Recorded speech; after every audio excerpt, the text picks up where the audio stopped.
Pagdating sa presyuhan naman po ng mga bulaklak, abot kaya pa naman daw ngayon sa Dangwa. May option pa para iswak sa budget ang inyong bibilhin. Para bigyan ng mukha ang balita, Mobile Journal, Denise Valdez Sancho. Nagsimula ng dumami ang mga mamimili ng bulaklak sa Dangwa ilang araw bago ang undas. Si Sheila na 5 taon ng tindera rito, mabilis nang nauubos ang mga paninda. Yung bouquet, naubos na yung bouquet. Usually ang pinakang mabilis sa amin, more on orchids.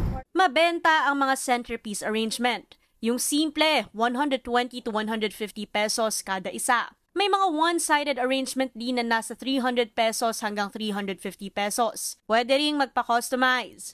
Ang orchids, nasa 150 pesos pa lang ngayon. Sa halagang 150 pesos, may pa 1 dozen flowers ka na. Pero sigurado raw si Ate Sheila, habang papalapit ang undas, tataas pa ang mga presyo ng bulaklak dito sa Dangwa. Depende kasi sa kung mataas yung kuha namin ng bulaklak, mataas din yung bintahan. Gawa kasi ng mga nila siguro, ginagamit siguro yung mga galing Baguio, yung mga gasolina nila, ganun.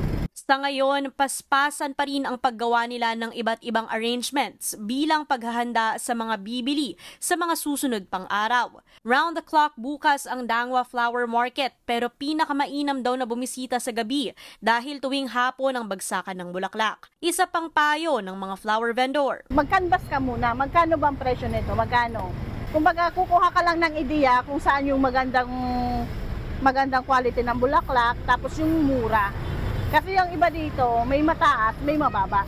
Kaya't paalala sa atin habang maaga pa, mainam na bumisita na upang maiwasan ang mataas na bilihin, maging ang biglaang dagsa ng mga tao.